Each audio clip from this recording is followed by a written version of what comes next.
Stars. Yeah, how was Stars, by the way? Oh, it was good. It was like, it wasn't like as well like attended as it should have been, but they played like they didn't get it down on it. They just like kind of went with it. Okay. Because they played to like 1,600 people in Taipei, Really? and then about like 250 people came out in Seoul, and like maybe Manila was 1,000. So we were like the smallest show in Asia, and I kind of knew that coming into it. I'd done the analysis, and it was just like for some reason I feel like a blind spot for their music here. Really? How are we doing? Are you? Have I put you behind on like some kind of like live schedule or something like that? Or? No, it's okay. We go live whenever we're on live now, so it's okay. Oh, okay, so cool. we can start. So, anyways, Yeah, right. hey, welcome to the Artist Journey. I'm your host Wilfred Lee, and just want to tell you guys that today we're sponsored by Onnit, Onnit.com. Just check out ONNIT, and they have a lot of cool supplements. They have kettlebells. They have all nutritional supplements. Blah blah blah. And it's really cool.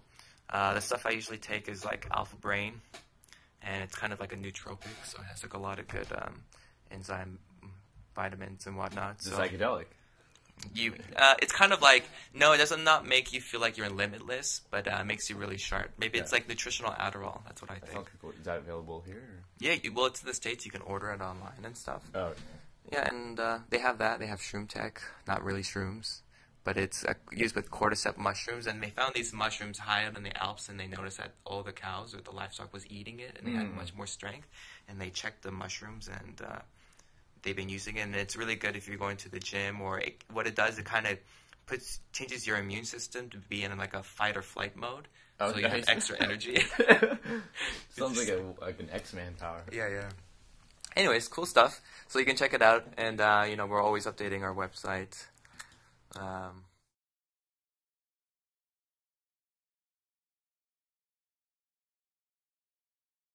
Yeah, that's better.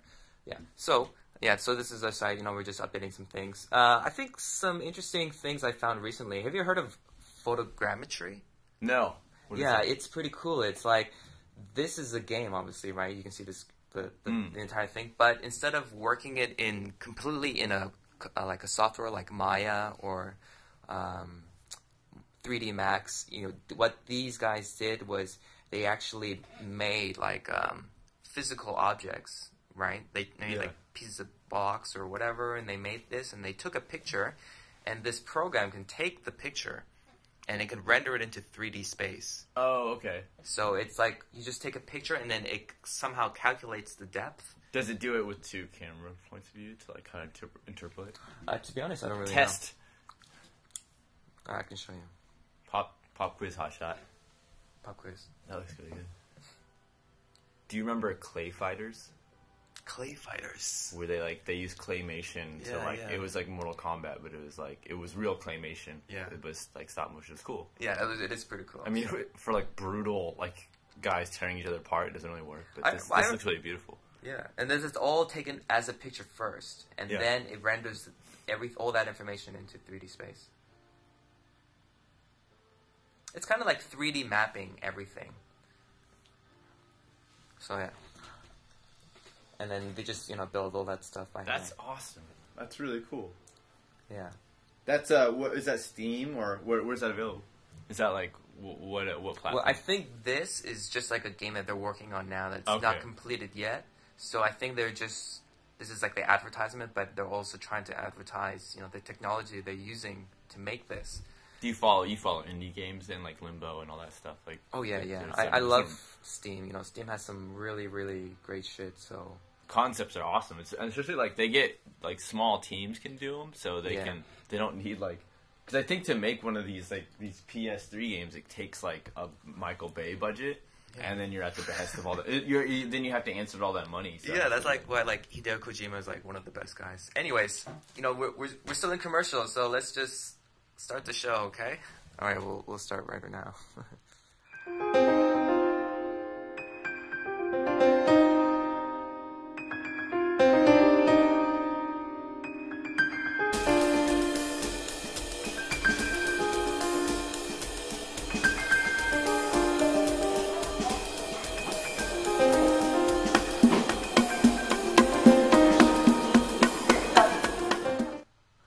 Okay, hello. Let's get you in there. What's up, everybody? My name is Wilfred Lee. Hello, Internet people. I'm here today with a very special guest. Let me do that. Sean Patrick Maylone from SCS. Hey, Wilfred, and we met before, Yes, but we can pretend. No, we've known each other for a while. But do we have to pretend for this, or no? You can be whatever you want to be. Yeah, and you know my partner like pretty well too. Like, yeah, So Jin. Yeah. Did you do her Cadaver Exquisite thing or? No. What was that about? It's still going. I don't follow it that closely because it's like her thing, but it's just like an international relay drawing thing where it's like, where you draw to the end of one page, I give you these lines and then you finish it, but it's been going on across the world. Oh, okay. So it's long. It's like a really long. What is it called? Cadaver Exquisite Corpse. Exquisite Corpse, it's like a drawing thing, or relay drawing because it's like tag team drawing. It seems like something you'd be into, and she'd love to work with you on her. Sure. Yeah, cool. I worked with her before. You guys had a lot of opening parties or venues in back in the day. Where was it? Bowie? Do we work in Bowie for that close? What was not in Bowie? We did Super Sketch. Two times maybe? Yeah. And then you had like the projectors and stuff and the live screens and stuff. And I'm bringing that back. Yeah? I'm going to take over Sundaram Station. Yeah. Like underground subway station today. That was very distinctly artistic scene right there. That was like the Studio 55 of Korea. Yeah, it was really psychedelic. And it had the right tone for that. So every time we do that, like there's like everyone has their cameras out all the time. So yeah, it's like a weird like mating call for shutterbugs or something. Oh, for sure, because it's such a spectacle. Because it's such a distinct subculture, that you really do see the really different types of artistic, creative people in Korea. Yeah, and how like diverse they can be within a place that's very homogenous. Yeah, well, Korea bats pretty well, I think, for visual arts too. I think visual arts and film. I think Korea can bat as equal to France or equal to Japan for that. But I think, music wise, you won't hear about as many Korean bands in America, but you hear about Korean film and Korean visual artists in a proportion equal. Right. So you usually, if you're not in Korea, you usually hear more about Korea from film most of the time when they hear Wu-Chan Park or something and he's making. Yeah, that's getting out of control too. Those guys are getting into the Western markets and stuff. Yeah. Who did The Last Stand? Oh, that was Korean director. Yeah, it was. Yeah. I actually saw that movie. Not something I didn't look like something to be proud of necessarily, but it's cool that they're just way into the mainstream. Well, I just keep thinking about Arnold Schwarzenegger as this guy. This guy was from Austria, and then he was like, "I'm going to keep working out. I'm just gonna pump iron all the time." And then he does that. That he comes into America, and he's like, "Yeah, I'm going to be an actor. I'm gonna just go into big movies." And then he goes into the movies, like, "Dude, you can't even speak English." And then you're going there, and you're pumping iron, and then and then he becomes governor. And then he toughed it out every time. Yeah, he's like, I'm gonna marry a Kennedy, and he's just like, I graduated. He has a crazy life. Now that I think about it, yeah, he too bad he's probably not cognizant enough to make a memoir. I graduated from UCSC, so he signed my degree because he's no way. That's awesome. I was like, I got his autograph. The day I got my degree, I was really stoked because I got Arnold Schwarzenegger's autograph. Yeah, and then I immediately sold my certificate for school. That'd be awesome if you just make a diploma and you just sell it to people. Hey, dude, get a mortgage, interest. That's great. It's proof though, because on eBay, it's I think there's a lot of conjecture of faked autographs, but this is government seal. Yeah. This is an official autograph. Totally, yeah, and that's really interesting. When they go into forensics and handwriting analysis, and they have to see all the different arcs and stuff. I wanted to do an art project for a while where I was going to buy autographs off of eBay and then just collage them into my work and just give credit to the artist also. Me and Steve Martin did this painting. Because I think legally you can say that because it's if it was his autograph, it's his effort or something like that. Yeah, so you can do a celebrity art show with Brad Pitt and it's a scam. That's awesome. But I think it'd work. I think legally it's clear to do. It's just who can you ask that can verify without having to pay them to ask? You have to call Brad Pitt. You have to call Brad Pitt. You know how hard it is to get Steve Martin on the phone? Brad Pitt? No problem. That's okay. I get whenever I can. Steve Martin's probably looking for work like that. He'd probably just do it direct. I was gonna, you can hire celebrity impersonators and stuff. I was gonna fly out. because I make contents, right? Like I'll say it for background on this, but we wanted to have like a Denzel Washington impersonator come out. Denzel Washington. Yeah, and like just say like just put him on a lineup. Like you have like like let's say Neon Indian and then Denzel Washington, but you just put like 2 L's in Denzel, so it's like not really Denzel, but it's kind of like in like the 80s when Korean brands would do like Somi TVs and you just kind of change the letter and like China, everything. China and Korea did it a lot, but China just blatantly just takes everything. They kind of used to be like, hey, just my phone, my phone, but now it's just like Apple. You store it, they have everything. Yeah, right. They still do that. I think Korea's like kind of like since this like with the Samsung iPhone stuff, there's like it's getting a little tight out here. Yeah, and it's kind of scary how much Samsung owns a lot of Korea. It's like a the chaebol. It's like dictatorship capitalist society. Like right there and LG. Like other than that, there's not a lot of other subdivisions of other companies that are really taking over. I think it's kind of. I think in America it's similar. It's just like it's just true. Centrified instead of like 14 companies. It's just one company. You know what I mean? Yeah, they just own everything. Like because there's like the other people who kind of like mess with medicine in America. Like and then out here it would just be Samsung. Like Walter White. Yeah. Yeah, he'd be a great teacher. Best teacher of 2009. I've been really into Breaking Bad lately. So that's Walter White, right? Yeah. Oh, yeah. That's such a great show. I started watching this show called Black Mirror. Yeah. Well, who's that writer? That British dude who does? He does The Wipe. Charlie Brooker. He's the writer. He's very brilliant, and he wrote Dead Set, which is a live. It's like a zombie. It's a Big Brother house. Like a reality show, but then zombie invasion comes on. Wow. It's brilliant. But yeah, Black Mirror is very, very clever. The first episode, I was like, what the fuck is this? Is that the Twitter one with the government official? Yeah. Yeah. There's one where there's like a guy who basically has to play Farmville for a living. Who bikes. Yeah. They're really good commentary. That was like a Rocky thing. It was like Rocky meets like... the Black Mirror metaphor, right? Oh, yeah. Yeah, it's really cool. Yeah. I thought it's like a really good modern Twilight Zone kind of thing. Totally. That's cool you found that. I don't think it's very big. It's like 3 episodes, right? It's only 3 episodes. And I was like, oh shit! I was like shitting my pants. Like, this is so crazy. Like, I've never seen like a show that fucked up before. Like, just the first episode is like you have to... The one where the eyes save all the information. Like, everyone's eyes, like, real-time stores everything they see. So when couples get in a fight, they can, like, project, like, the details of the fight. It's very, like, good about, like kind of criticizing, like, Facebook and these things where you can call upon someone's past from 12 years ago and stuff like that. And then that's basically what Google goggles or glasses is going to be. Yeah, and right. Holy shit! Every time I think about that, I just imagine a lot of kids wearing those, and then every day they're just like this. Just like swiping things. Or just you can see they're like browsing between you. Like you're like, come on, man. Like I'm like, yeah, exactly.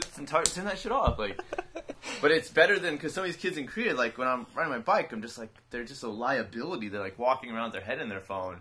It's like that's why in a lot of movies they're showing these like sci-fi clear phones because everyone's just walking around gonna walk into traffic and shit like that. There's gonna have to be like an app that tells you cars are coming and stuff too. It's like listens to your surroundings for you and like gives you like a warning. It gives you like real human capabilities. You get a pop-up. That's like a disability, right? Like you have a pop-up like, hey, cars are coming at you, like a GPS to your face. Man, that'd be so crazy. Can't wait for that. Yeah, ever since, you and I are probably similar age, so from the time when we were young to now. Back in the day, right? The gap has been so insane that it's probably going to be something like that for the future. I think even just like the birth of the internet too, right? Like we saw the birth of the internet and we just saw the bare bones of it, and like even just to play a game you had to get like a floppy disk and you had to type in the code. I'm just like, fuck, like I can't believe I used to do that just to play a game or something. Did you ever play those LucasArts games like Loom? Yeah. We had to switch the discs. Oh my god! Like it'd be like some Indiana Jones game or something like that. And you'd go into the next screen and it'd be like disc 14 of 28, and you're like looking through them and like switch it around. It loads for a minute. It's really funny. And then that was like, wow, that was so hard just to do that, but it's become so much easier, which is such a huge stake that I forgot those type of capabilities, those skills. It's cool. It's like half engineering. This show and stuff, you're able to like. You're like do a studio and do all this stuff really like just cleverly these days. Really, it's awesome. I think what's really interesting is that haven't seen other people doing live streaming yet in Korea. So I was like, that's, yeah. I think it'd be a really good, well, other than doing radio, but with radio, like you have to kind of censor yourself. So I'm just whatever, just talk whatever you want. And there's so many really interesting people that come out here all the time and stuff. And I remember the first person that I talked with was Eshe. You know Eshe from Belly Dance and stuff. Yeah. Shout out to Eshe, woo! And I remember we were talking on Facebook one time. Yeah, that's us. Yeah. I was talking to her on Facebook one time, and we were talking about art or something, you know, something crazy like that. And she wrote the sentence, and it was like, yeah, basically, I love dancing because I'm able to manipulate and control time with my body movements. And I was like, whoa. I was like, that is crazy. Like, I gotta talk to you sometime. Like, and then I was thinking of this. I was watching like podcasts, like Joe Rogan and stuff. And I was like, yeah, I want to do one. And I had a really, really shitty computer. I only had like one mic. I had no idea how to, you know, connect it at all. And it was really, really bad quality. But we did it, and it was really interesting. And I was like, wow. I had a chance to sit with her, and then she was like, she was born in Canada, but there was a time where she was living in Japan, and she was living in a hostel, and the hostel was also like a ninja institute. So there'd be people going there learning like how to be ninjas. That's such a stereotype. Yeah. First time you go there, it's a hostel. Oh my god, like the lights are always off. Like there's no one there at home. It's just like, oh damn, it is a ninja institute. Every time you go in the bathroom, you gotta just wonder that someone's still actually in there if you can't see them. Like, yeah, someone jumps down from the ceiling. Seriously, just like is anyone in here? Like gives you like toilet paper behind you. Like, oh shit. God, I would just not even tell people what I was doing in Japan for a while. I was like, oh, I'm studying. I'm in France. Yeah. So how long have you been in Korea for now? It's like, I mean, I think cumulative it's been like 6 years possibly. Yeah, I think I'm pretty much the same. But I'm like, wow, 5 to 6 years already. Yeah, it's been a while. It kind of feels like 2 to 3. Oh, we must have worked together a while ago, like 2.5, 3 years ago. Yeah. I don't keep good tabs on it too. I went back to the States for a break, like after I taught for a year, and that was not satisfying. Like I didn't really like teaching English. Was it like full time? Yeah, it was like 40 hours. I didn't get like a good job. Teachers always brag about good jobs out here, as I've noticed. It's like, but it's like not everyone wants to be a teacher, and not everybody that's even my own friends sometimes I notice like not everybody that speaks English is a teacher, you know. And then it's really easy for people to do stuff, but after a certain time, like your first year, like most of the time everyone is like speaking English for kids as teachers, and it's like an initiation, right? You just do it, and then once you can stop and you can do something you want to do that's not involving teaching, you're just like, okay, that's perfect. Yeah, but a lot of people stay in English teaching in Korea. This is for the people who don't know about this. So there's a lot of expat teachers here, and they just, they want to stay teaching, but they don't really like teaching, so they brag about the good job where they don't do a lot of work. Right. I only work 20 hours a week, and then I'm just like got like 3 months off, and it's just like, so your goal was to do something you want to do like the least amount. You know what I mean? It's like. What do you have? If you're doing that, you really need to have a project on the off hours that really justifies that. Absolutely. If you're not like curing cancer, it's like, oh yeah, I'm curing cancer, but I only have to work like an hour a day. Yeah, I won't teach in English. I barely have to go in, it's like you're kind of working on it, but if you're not doing actually what you really love, and you're bragging about how little you do it, that's like you should be doing something in the flip side in the midnight hours. There's, I'll after this, I'll refer you to this kind of hidden novelist who's here, this kind of Bukowski level dude who's pretty famous and alt lit, and he came out as a teacher. But you should, if you can get a hold of him, he's pretty rad. But like something like that, where I'm sure if you taught at all, you probably were doing stuff in the off hours until you get into your. Yeah, so that's what I was curious, because like everything you're doing with SCS has been like every year, like it goes like this. Right, and it's kind of getting up. It's getting up a little bit for me, in my point of view. Yeah, I mean, it's a huge like open community that everyone is. It's very well known around here, and not even just in Korea as well. It's become very international with because you're getting like really great performers and musicians and artists that come here and do collaborative stuff. That it's really hard for even Korean agencies or companies to bring these type of bands into Korea. Yeah, they don't really do it sometimes, and they tend to go more commercial, or just the levels of interest is completely different, right? And then Korean promoters don't do this stuff as much, and I think some of them have these kind of like golden writs, like blank checks of what they can want to do. Like I've seen people who they'll take over a big venue, and they'll put in a stage and they'll do like 2 or 3 local bands, and they'll spend maybe like $20,000 doing that. And the final result is basically they've created one of the normal clubs in a place that wasn't a club, and it's the same lineup and same feeling. And it's like, you know, so you built a club for a night, but you didn't bring anything new. You know what I mean? Like, Super Sketch has a different feeling to it. So if you're going to put money into doing something with just local talent, you can do that in a new context. But yeah, a lot of people blow money like from backing like cigarette companies and stuff to do really pretty weak things. Like, there's some people that don't like Hyundai Card. They did Damien Rice, and they didn't. I don't know if I should like be specific about this, but that's pretty well known that they did Damien Rice and they charged like $160 a ticket. Right, it was ridiculous. And even they're Hyundai. They're not like hurting for money. They could have just done it for like $20 a ticket. Right. Because like 6,000 people came out. Exactly. So yeah, some people have the backing, but they don't do it. Yeah, I don't know why. I when I meet with people like that, I get really frustrated because I've met. It's like I was actually thinking about this yesterday. You know, in Neverending Story, there's that giant turtle. Yes. And he's like, he climbs up on him. He's like, what are you doing? Like, the world's gonna end. This affects you. And just like the turtle's like, nah, and like goes back to sleep. I don't remember the name of the turtle, but the kid is Atreyu. Right. And he's just like fucking yelling at this turtle, and then the turtle like sneezes him off, and then he just like, finally the turtle, after like just like shaking him forever, just like gives him like a piece of information. I think something really simple. But that's like when before I started doing concerts, I tried to get labels to do it, and I would help them. I'd be like, you got these resources, you know, you've got backers, you've got money, you have the record sales to generate it. Like, I'll help you with my contacts and like, you know, my effort, my labor, and like, I don't give a fuck about the money. Like, I just want to don't want to see these bands because I'm living here.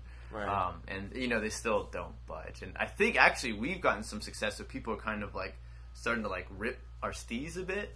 In what way? Like, just like try to go after some of the same bands, like look after the same branding, like because we've kind of like we tested the market, like hey, people are actually going to come out to these shows. Right. Like when I did the band Mogwai, and they're when I first started, I was talking to a bigger label. I was like, you should do Mogwai, like do them, I will help. And they're like, no one would come see Mogwai. Like, this is Korea, people won't come. And then we had like 1,300 people. Right. And they're like, oh, only like 300 people would come. But that was enough that like Mogwai will come back, and they were really happy, and it was a huge show. And I proved them wrong. It's like a market test. So now, because no one had done Mogwai, so there's no research that said how many people would come. Right. So you're just like kind of hoping that there's all these like bedroom music fans, and we're trying to unite them. So I have to eat a lot of the risk. Yeah. So that's really crazy because, I mean, everything you're doing is for like an artistic endeavor, but I mean, you have a really good entrepreneurial business sense. So like, did you study that back in school or anything, or is that just something you start to develop as you time went by? As you lose a lot of money. You totally, develop. Yeah. We got put in the hole a few times. I mean, a lot of times, and I've lost tons of money on Super, but it's not really been about that. Obviously, it's just I had to learn about the business to avoid losing it, and we had to go offline. Yeah, like we stopped doing concerts for about 6 months or 7 months because, and I thought I was going to quit because we just took a few big hits, and it was like, you know, if I don't understand this, I can't, you know, put all these people who, because it's not just my game. You know, I mean, I have a partner and I have like a whole collective. And I can't drag everyone's time and money in debt, you know, even though they're looking at me to lead it. I was like, well, I can't feel responsible unless I have a better understanding of this. So now I've been trying to shore up the risk and everyone involved, like, not waste their time and waste their money. Because then, like, as a leader or whatever, I have to be responsible for that. Right. So I have learned a lot about the business, but I'm also trying to try to live up to the creative aspect of it. Because when you work with, like, some of these big bands, they're so tight that you want to equal it on your side, but it's kind of a hard challenge. Yeah, exactly. And then it gets pretty surreal when they come out and you're just like showing them around Korea and you're showing them all the most unique oddities that can happen. Yeah, I got like a weird like kind of routine that we like. There are a few things that like we kind of listen to what the band's into and then like drive them in that direction. But it's good to like shock people so that they will remember Korea and talk about it. Absolutely, shock them in a good way. Like we're not like, oh, look at this crazy shit. Like, oh, get out of here. Like, you know, like, it's more just like... the cops are coming. Yeah, right. That was like Stars. We set up a bunch of fireworks and ran out like of this park or whatever. But we did like barbecue, like show them really good food. We take them shopping and like show them like the cool malls and like the palaces. I mean, that's really touristy, but it's just, innately very beautiful. And then we do cross-country tours, and then the countryside's really nice, when you get all the rice paddies and the burial mounds. So when you take bands from Seoul to Busan across the whole country, they can get a taste of, like... What do you feel of the Busan scene compared to Seoul in terms of music and their culture and with art? And I like it. It's obviously very much weaker, but because of just proportions. Right. And there's still like a missing like momentum at like Seoul has several large venues that are active. Like you can get like Ben Folds 5 or something like that. And like Celine Dion maybe will come to Seoul someday. That's possible. Busan, it's really not possible at all. Really? There's not like any like medium-sized, large venues that are active. So in that way, it's Busan. We've taken it under our wing as much as we can, but no one else has. So it's kind of like still very underground, which is it's appealing to some people. But I also think if you're missing some top-level infrastructure, then you need like the underground kind of suffers a bit. Yeah. But it's cool. Like, it's a beach sound. Like, some people are very laid back. Some people escape Seoul for Busan. So it's a totally different vibe when you go there and stuff. I was really surprised, like, when I went there, how quiet it was compared to Korea. Even, like, in the mall strips area, it would only be one song for the entire area. Where, you go to, like, Myeongdong, it's just, like, people with mics and stereos, and it's like, just the noise, walk, or whatever. Yeah, Busan, I like it a lot. I mean, we always get a hotel right in the ocean and go drinking on the beach and stuff. Yeah, perfect. And it's just cool because it is, like, Korea does have these little, like, America, you can go to Detroit, you can go to New York, and there's, like, different flavors. Yeah. And between Gwangju and Busan and Seoul, it's definitely 3 different styles, Yeah. So in terms of performances, because you've had a lot of, bands come in and come out, what was your favorite one that you can remember so far? People ask me this all the time. I'm not very good at this because it's just like, I don't know. I mean, there's just different aspects of different performances that are like just like very different, and I've liked them in different ways. It's kind of just like, is cake better than ice cream? And it's like, well, yes, it depends, but together, yeah. S'mores. Oh shit. No, but it'd be like, I mean, I had especially earlier when I was also still thrilled with what the hell I was doing. Yeah. Like, when I was like, because some of the first shows, I never expected more than 200 people to come out. And like more than 200 people, I was like, oh my god, like this is incredible. Like, so, but I get pretty numb to that because I need sometimes 500 people, else I lose money. So like 500 people, yes, good job. Like, I'm just like pretty stoic about that. Right. But like when I did Caribou and Do Make Say Think, I like both those bands a lot leading up to that, where I'd been wanting to see them for years. So there was this anticipation about wanting to see them, and then they were both incredibly kind bands that I became friends with, to this day. And that was another layer of all of that. And because I was having these personal relationships grow with people who were going to help me, they ended up both helping me a lot. Right. And then being on stage with that sound and like all the lights, and on stage is like, it's the loudest point in a way. Not technically though. Just emotionally. So technically it's not, but I mean the acoustics of the drums are the loudest. So it's like there's some places but front of house is a little bit louder. But it was just like I had the strongest feeling, and I could see the crowd. So you can kind of, it's what they see, where there's just like a sea of faces, and especially Do Make Say Think, they have 2 drummers. And both go in the corners of the stage, and when it gets really heavy, both those guys are in sync, and it looks amazing to watch 2 guys just destroying their sets right in sync on these like risers in the corner. Right. So I remember having these like very strong chemical feelings, like my nervous system was just like, like Jesus, like which is like the difference between a good show and a bad show. Yeah. Like, oh, I like all of this music, is like, that's not chemical. That's like your body will just throw you the fuck out of the house. When you feel really good, you're just like. Well, because you'll end up going to see some performances sometimes, and everyone's just standing there. Yeah. And like the band is just like singing their heart out, but there's something about it that's not special enough that it actually entices people just to like, undeliberately at all, just dance or move or go crazy and stuff. Yeah, I mean, it's really hard to do that sometimes. I mean, I don't necessarily have to get. Some people don't like. As people at CocoRosie shows, you still like faint.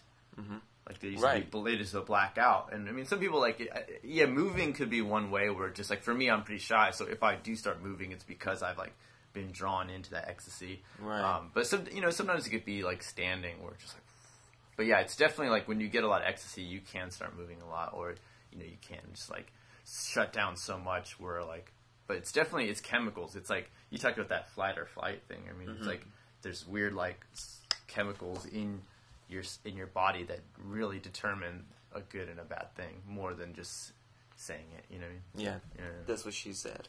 Yeah. Yeah. And it's what's really great too is like when you are affecting, like for a performer to be affecting a whole huge group of audience, and even when you're doing like, for example, like hardcore metal music or something, and then you see like people mosh pitting and stuff, that's also a great way for scientists to study about atoms and smashing in like kinetics and quantum leap and stuff like that, is because when they look at...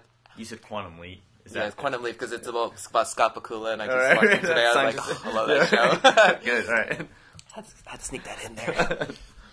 But just the kinetic energy between like a group of random people meeting for a common interest and stuff, and it's not for religious reasons at all in any way, right? It's just like a music performance. But like when they go through they experience it because they really, really want it. It's like, oh, it's Radiohead, or oh, it's Heroes, or whatever, you know? It's just like, that's what gives them like that huge, overwhelming experience. And I think that's always really interesting, you know, like why you go to concerts and stuff. Yeah. You know, and like for you, like, what were some bands that you kind of felt that same feeling? Yeah, like the more religious thing? Well, not just religious, but like really overwhelming, like Caribou. I mean, there's actually been like a lot, like really, yeah. Sometimes there's been bands where I should have felt like that, but I have to. One of the problems of being a promoter is like you have to be able to just like detach yourself and then walk around and like make sure that everything in security is safe and everything on the stage. Like because if someone starts fighting at the ticket window and if I don't stop it, then that's going to be a complaint against me. Like I'm responsible. Right. So some of the shows, like for example, Mogwai, I didn't stop and enjoy it. But you know because I had like an in-ear piece and I had to conduct a team of like 40 people. Wow. You know, with like a wrist, and it was part of my security team, part of my ticketing team, and part like backline and stuff like that. Technical teams. So I didn't actually like enjoy Mogwai from a viewer like perspective, and there's not a lot of shows. Some shows that have been really good I haven't enjoyed because I've just been so busy. Like Gold Panda was pretty wild. Yeah. It's really slow building beautiful beats, but then there's a crowd surfing because so many people were like kind of overwhelmed. That's awesome. So when I'd stop, I'd get like a minute or two of it, but since I can't bathe in it, so it's hard for me to give an accurate. But yeah, Mogwai for a few minutes, I'd stop and you just see this like sea of people. Especially like with Mogwai, a lot of people were on their handphones, like videotaping it. Right. And from the balcony, it looked like stars because they'd go on and off. The whole sea of them. Wow. It was kind of nice. I got like a video of that crowd because it was just really twinkling like lights going on of those screens going up and down. But yeah, I mean, going to the Gold Panda was pretty ecstatic. Page Lost is this Swedish post-rock band I did, and they're really beautiful. Yeah. I'm not really good on the spot like this of knowing, like I can't remember all my shows. Right. But like for Beach House, that was really good. Were they were most recent, and I heard like there was like a one positive and there was one negative review. No, that was Dirty Beaches. Okay. That was okay. I liked that show, but it was I could tell some people wouldn't like it, and the singer started a fight with someone in the crowd, like from the stage. Really? Which that's what the negative review is like. Oh, the music's good, but this guy's like unprofessional. And I'm just like, well, it's fucking rock and roll. It's like, yeah, I mean, it's like he's not your like. You didn't order him to like come to your wedding and like this is a fucking rock show. It's kind of like the same intensity of like some young girls like sitting on the handicap spaces in the subway and be like, yo, that ain't right. Yeah. That ain't right. Like, just like, get back down. The whole idea of like, cause rock and roll, it's like Kurt Cobain, if he shows up like within 3 hours of when he was supposed to be on stage, and like, cause congratulations, cause he's an artist, man. Like a heavy, hardcore, like some people are not. Marilyn Manson comes to Korea, right? Yeah, well, he's actually, I think, a level-headed dude. Like, yeah, totally. But some people are like Bukowski was not putting on airs. Like, you know what I mean? He was like really the guy. He would present. He wasn't like, I think some people are just like that. Like Dirty Beaches, I think, is an artist, and that comes with all the fucking drama that could possibly come with it. And I've worked with some artists that are, you know, they're like, that go into, like, they just can't be talked to for 2 hours before because they're really getting together, and then they like almost they sweat and they almost like break down on stage, and that's why people like them, because they're so intense. And you can, I don't know, it's like, yeah, that's problematic for like, but it's not like you're buying a service. You're at a rock show, like Gigi Allen, you know what I mean?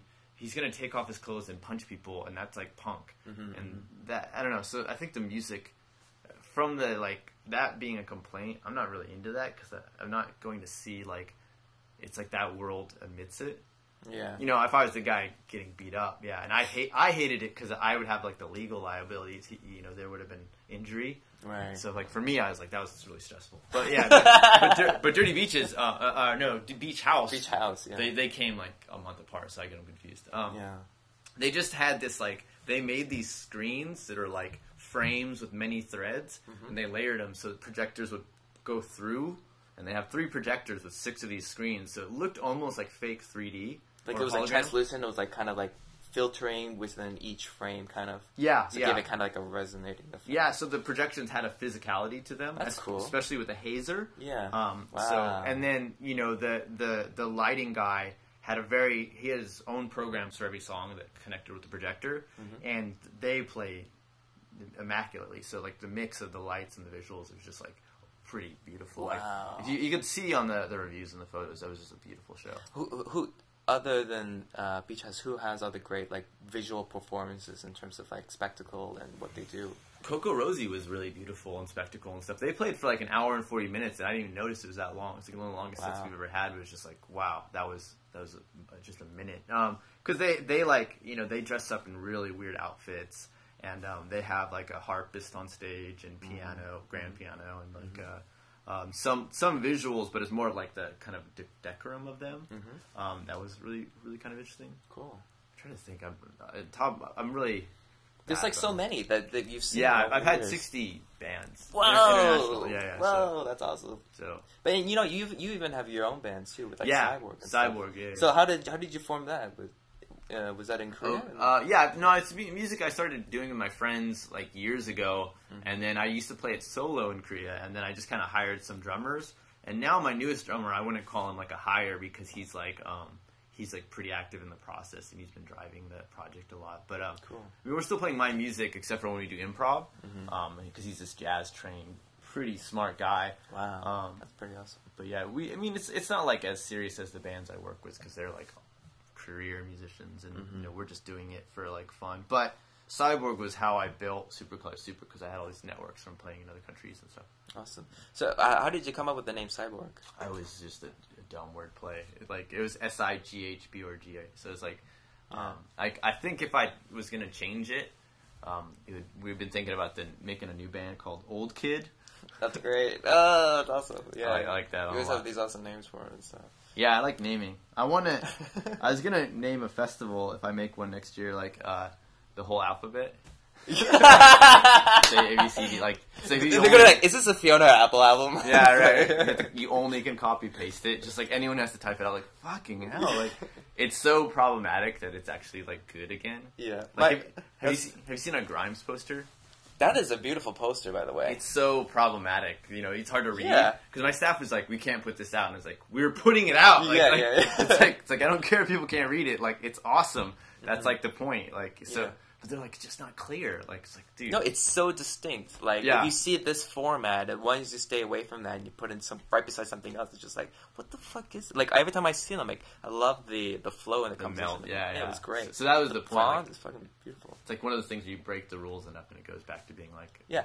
Who do you get to design your work and stuff like that? Because it's just awesome. Every single poster that I've seen, it's like so well done. I mean, we have a collective of people, you know, and everything. But, I have about 12 people total, and then per each band, I will kind of have an idea, and we'll go to the person that I think can pull it off the best for the band. So that was like my idea that I told the guy was die cutting, break a square, and he went with melty and that kind of stuff. So that was his addition. But did you see the Mogwai poster?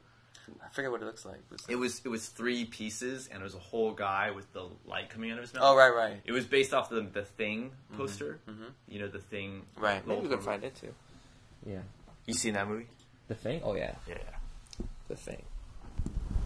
I love this poster. It's like what this painter of old. Mogwai. What? Is this Seoul? Poster Seoul. OMG posters. OMG poster. No, it's not there. You could just put Mogwai, South Korea. I think the word poster might not help, but all the posts will have that.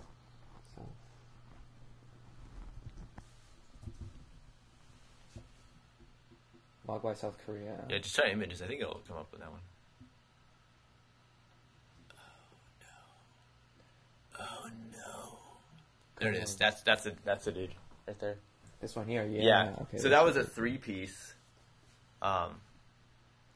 That was like the head was 1 piece, and then the body and the legs. It was the same artist who did Grimes. I told him I wanted a 3-piece poster, and I gave him the Thing, and I was like, yeah, but I want you. So the head should be able to stand alone, but it would be like 6 feet tall when you put them all together, and we would go put it up in the city, like really high up. So it looked like a guy was like flying and stuff coming out of his face. That's awesome. But yeah, we go to concept with an artist, and I've done a few myself, and so has Violet, my partner. Mm-hmm. I did Gold Panda, and I've done more the psychedelic ones. Yeah. Right on. Awesome. So in terms of like all your other artistic stuff, like what other side projects do you have? Because you like this is CSC like your main focus now?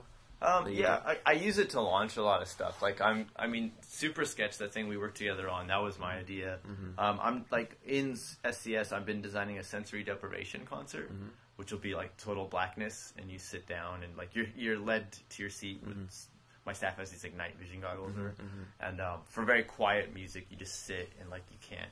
It removes all the socialization, it removes all the drinking from concerts, which kind of like ruin it for quiet bands. Totally.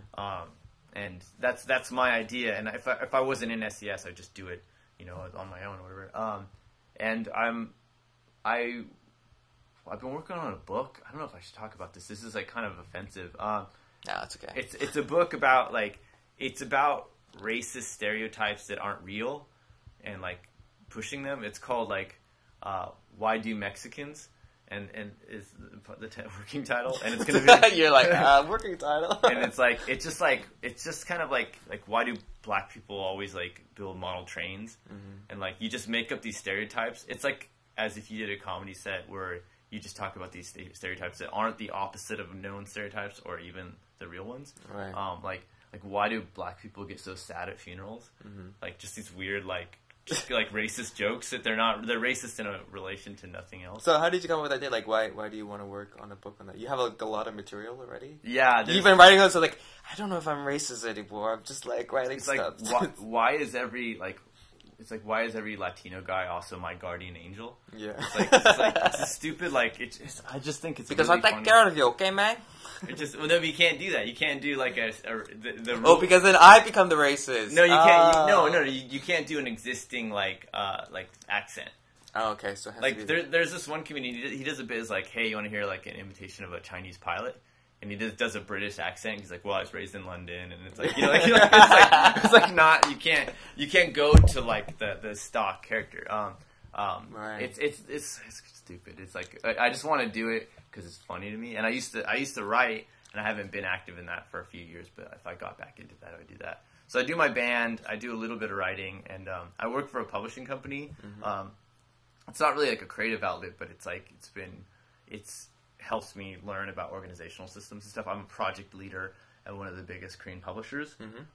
What do they usually publish? They usually publish textbooks. They're named Visang, and they publish like a lot of the books for Korean schools for like learning Korean, for learning math, things like that. I'm working on an innovative learning classroom, which is like using iPads and stuff, and it's like going to have like a lot of content that the teacher controls with their iPad, and the students have their versions. And then there's a display that the teacher can like direct. That's like so high tech. Yeah, if it works, it's going to be like how going from mail to email, that kind of like transition of like because students can't do books so well in it. Like we're gonna tie in social stuff. So like when you're at home doing your like iPad homework, you can see like your friends are doing it too, and it kind of helps focus your attention on the learning tasks. Right. Because when you're like when there's Facebook there, and then you have this like pile of old printed books in your essay, it feels like disconnected, and people suffer at that. It's like a weird like it's kind of like instead of like complaining about the modern age, it's kind of just adapting learning to it, which is like maybe people can have political qualms about, but I think it's just going that way. Yeah, and it's really interesting how each generation is become so separated and so distinct, like even our parents' generation, because now there's like, if your mom did not learn how to use Skype, she's lost. Like, you're not going to really talk to her for a long time. I mean, they have a huge distinct difference between us and them, and then from us to newer generations where they, as soon as they're born, they're immediately born with smartphones, touching capabilities on all interfaces, and every time they see something, they feel like they have to touch it as if it's a interface and stuff. Yeah. Like the level of gaming for them, even though they're like 3 years old, they can play these amazing, realistic games and stuff. Yeah, so I guess, instead of decrying that, because that's what like our parents might have done the first, is like, why don't you just write me a letter? Like, I don't want to Skype you with this like internet. Like, yeah, my mom's like, it doesn't feel intimate enough if we're just talking on Facebook like this. You talk to your friends on Facebook. I think that, but she's probably come around to that, I'm sure, because it's just like it's so hard to bridge the gap, and the bills if you're calling on a phone are like absolutely. So, yeah. And that's definitely, I think that really affects how, we're losing a lot of important things. For example, like writing, like in terms of like literally writing on a piece of paper and pencil, because I think that is very closely associated to drawing, because that's the only time you're able to actually kind of do that process. I think in a more natural way. Like you communicate differently because like the parts of your brain you use and stuff too. Right. But I never really wrote well when like physically wrote. I'd sketch like ideas and brainstorm, but like I think I always wrote using a word processor. So I never like connected to it because you have to like when I wrote with ink, I felt like an idiot because I was always like scratching things out. I'd like start the same sentence again and again and again. I was geez, like this is awful. Like you. Mine was like a car crash. I kept going.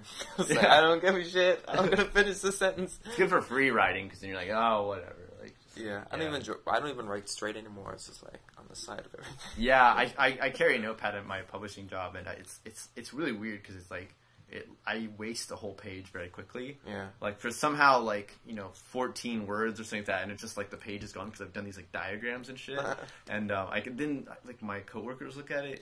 Yeah, it's just like come on, man, like this is embarrassing. It's like hieroglyphics. This is advanced English. It's hard to understand. Right.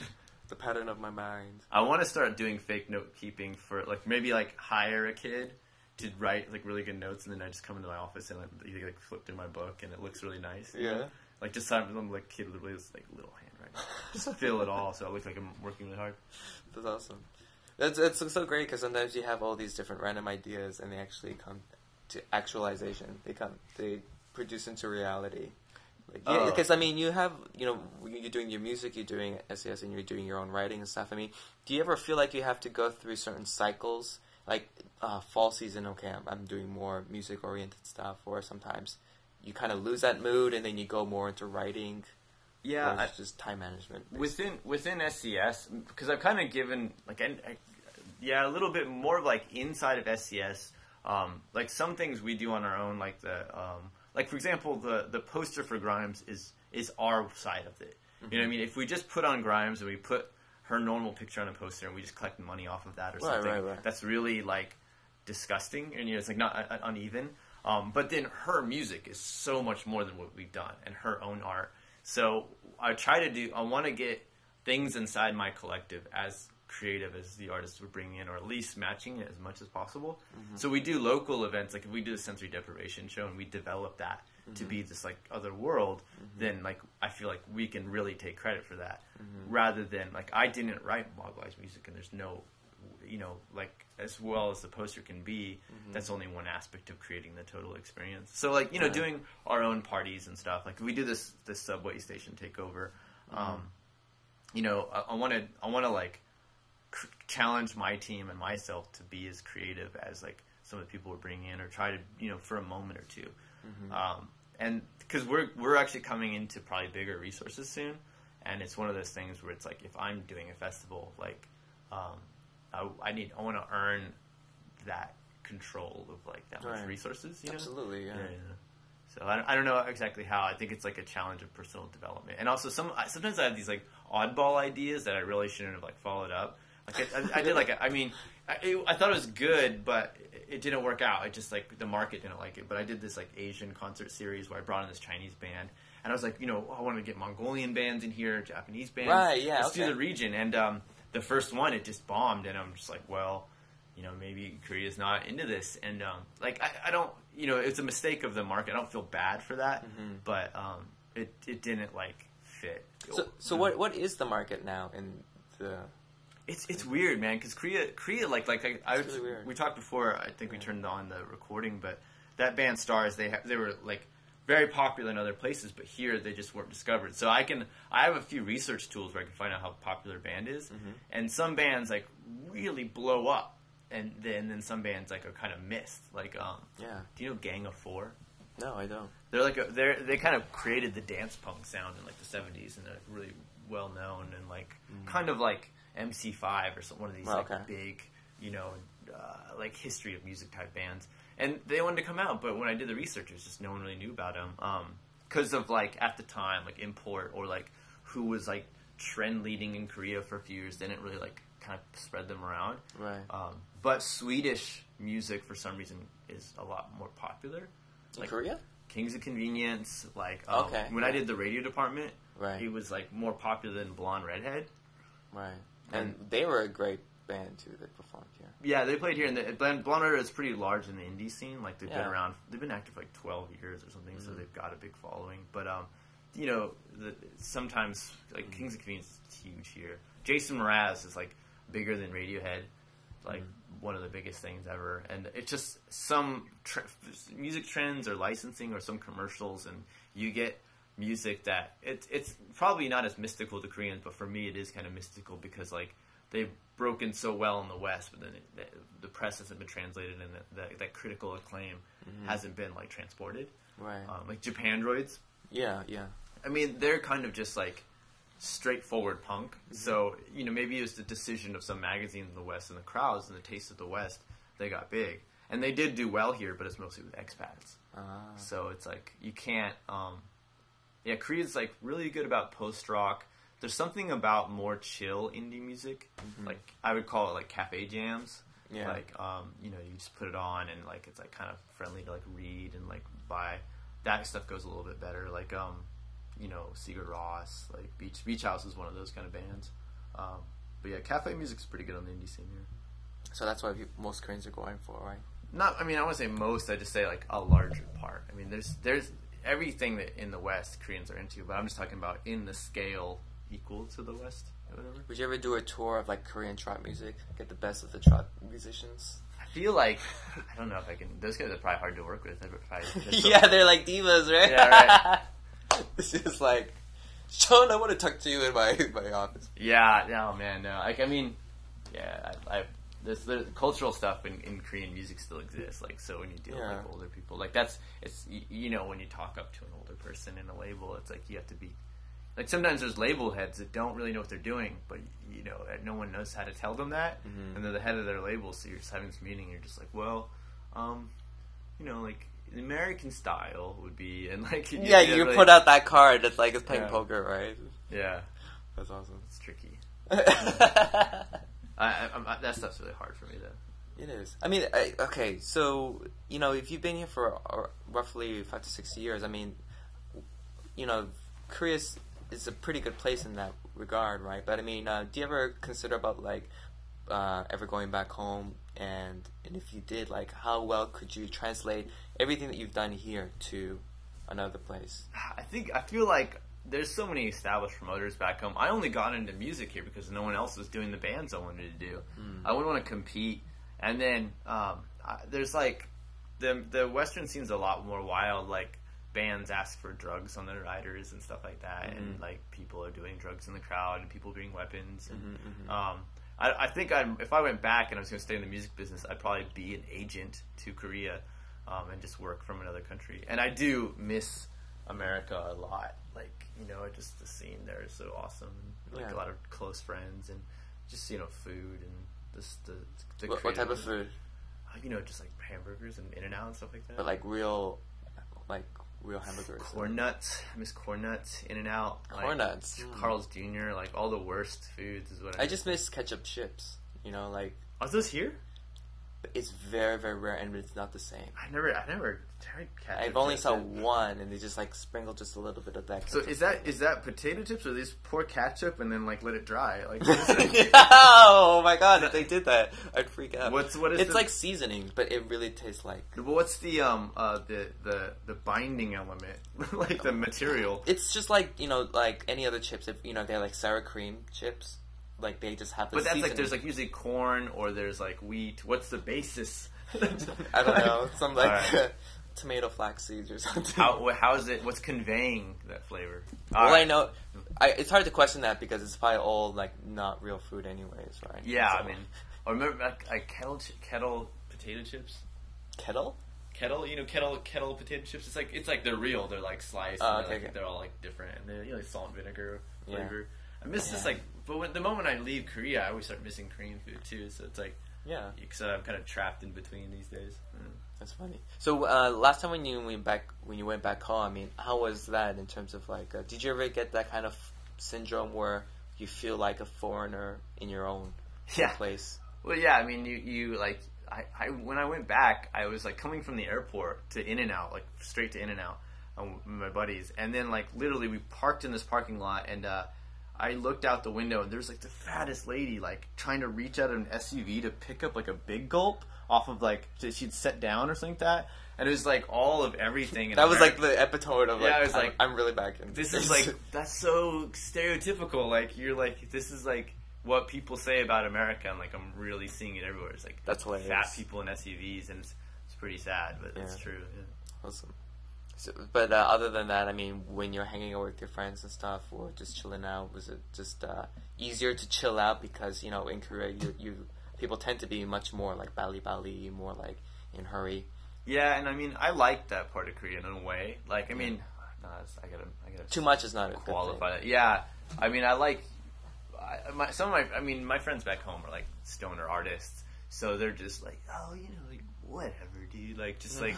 Like, oh, I'm gonna do an album like probably next year, and I'm even about my back home. I was always a little bit like, well, let's get this together. Like, I want to do this. Like, I want to be doing this before this. I'm in this age or whatever.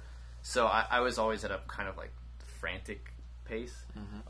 But then I do like to just go out in the woods and just kick around like trees and stuff like that. But go out in the woods. Is that where you guys usually go out in the woods and stuff? Yeah. I'm from the hills. Oh, really? Yeah. I like really like. We used to go like. You know, drinking at night in the woods. Were there any like animals, like wild animals there? Yeah, I mean, but if you're like a group of 3 or more, you're making enough noise that they'll like leave you alone. You know, like where I'm from, actually, it's the highest per capita of black bear in mountains. Whoa! Yeah. But they don't.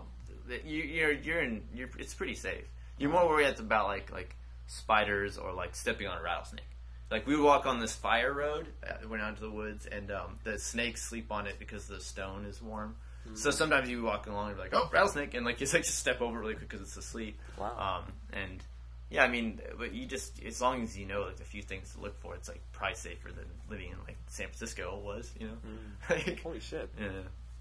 It's beautiful though. Yeah, I mean, that I can only imagine because that whole dynamic, like you're missing a whole other element of living in a completely different environment, you know, and just yeah. I mean, well, when you live in the woods, you just like you can touch everything, and like you know, it's like when you're on the street, you just can't do that. You can't like get into people's property, you know.